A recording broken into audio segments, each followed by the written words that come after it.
안녕하세요. 성형외과 전문의 노승입니다.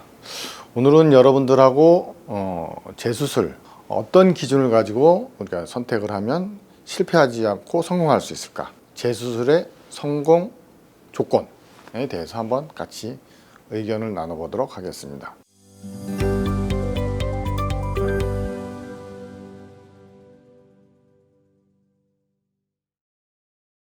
이 얘기를 하기 전에, 오늘 주제를 얘기를 하기 전에 기본적으로 관련 있는 주제를 하나 말씀드리고자 한다면, 대부분의 이제 현대사회를 살아가는 많은, 또 과거에 살았던 분들도 마찬가지겠지만, 여러분들의 사람들의 공통적인 가장 중요한 부분이 뭘까 생각을 해보면, 오래 건강하게, 그리고 보다 매력적인 나의 모습 또는 나의 삶을 영위하는 게 아닐까, 이런 생각이 듭니다. 즉 다시 말해서 시기적으로 좀 길게, 그죠? 장수, 그리고 건강하게.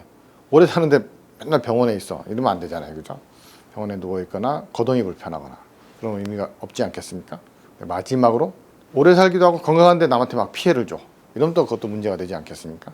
그래서 마지막 부분은 매력적인, 누구나, 그러니까 다 좋아할 수는 없지만 대부분의 사람들이 나를 좋게 봐주고 나를 긍정적으로 평가할 수 있는 그런 매력적인 인격체로서의 삶을 영위하는 게 이 세 가지가 가장 어떤 공통된 목표 중에 하나가 아닐까라는 측면에서 한번 접근을 해보겠습니다. 근데 이게 사실 따로따로 놓고 생각할 수도 있지만 하나로 뭉쳐서도 생각해 볼 수가 있는 거예요. 왜냐면 사람이 기분 좋아야 건강해지잖아요, 그죠? 기분이 막 나빠, 계속 장시간 막 기분도 우울하고 긴장도도 심해, 즉 다시 말해서 뭐 스트레스가 많다든지 굉장히 부정적이야. 과연 그런 사람들이 오래 건강할 수 있을까요? 그죠? 그리고 매력적일 수 있을까요? 그죠? 결코 그렇지 않을 거거든요.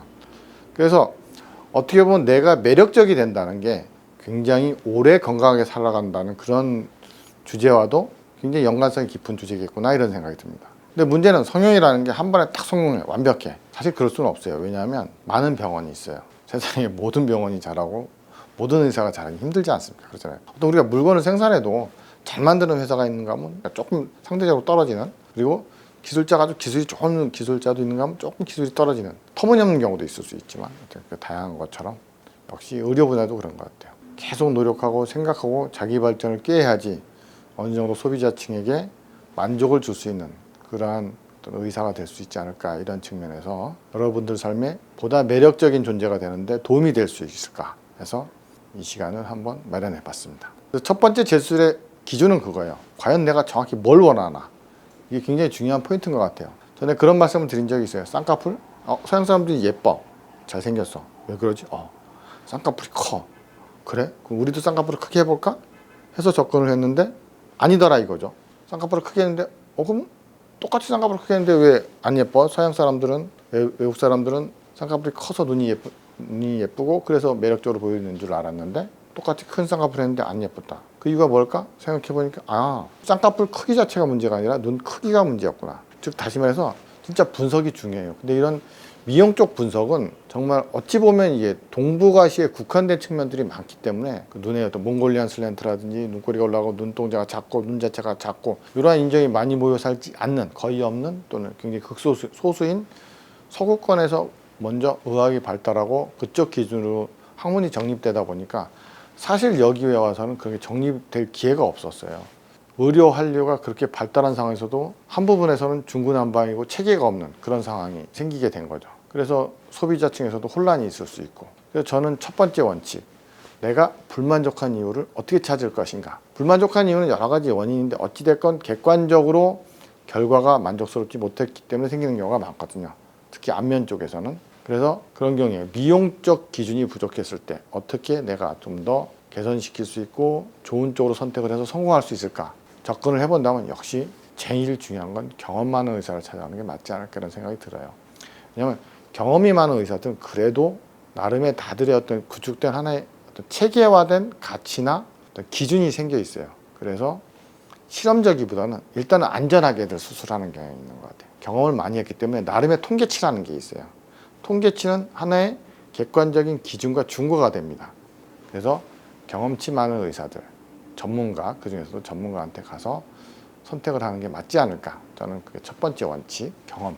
두 번째는 이건 조금 기준이 애매하긴 한데 그래도 중요한 포인트이기 때문에 좀 이해하기 힘든 부분이긴 한데 그래서 한번 언급을 하고 넘어갈게요. 두 번째 기준은 뭐냐면, 예를 들어서 의사의 그림 실력이나 이런 걸 보는 것도 나쁘진 않아요.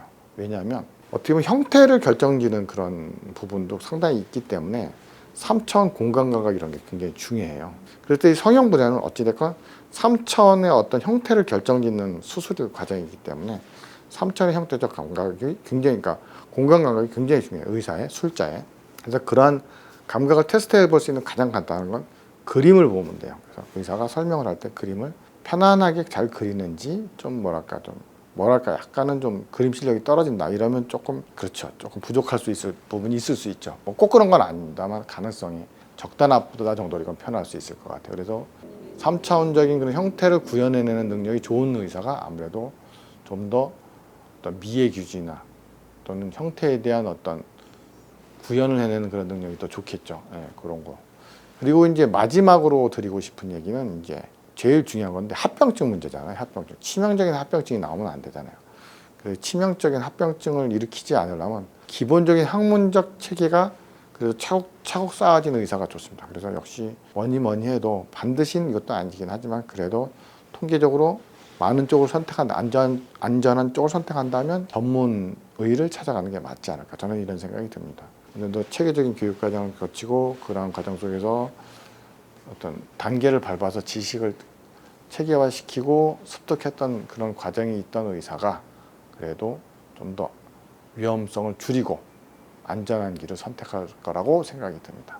그래서 이 세 가지 원칙, 첫 번째 의사의 경험과 3차원 공간적인 감각의 소지자냐, 즉 다시 말해 많은 경험이 있느냐, 선천적으로 공간 감각이 있느냐, 마지막 부분은 이제 전문성을 얼마나 잘 갖추고 계신 분이냐, 그러니까 성형의학적으로 성형 전문적인 어떤 전문적 지식이 있느냐, 그 세 가지 부분, 이게 꼭 여러분들이 체크하고 넘어가셔야 될 부분이 아닐까. 특히 재수술을 생각하신다면 이 세 가지를 꼭 고려하셔서 선택하시길 바라고, 그 외에도 여러 가지 다른 요건들이 있을 수 있어요. 그렇다 하더라도 이 세 가지는 꼭 한 번쯤은 재수술을 선택하실 때 기준점으로 삼으신다면 그만큼 실패의 확률을 많이 줄일 수 있지 않을까, 이렇게 생각됩니다. 절대 광고나 이런 거에 현혹되지 말고 이 세 가지를 잘 선택의 기준점으로 삼아주시면 좋을 것 같습니다. 오늘의 이야기는 여기서 마치겠습니다. 그럼 다음에 또 뵙겠습니다. 감사합니다.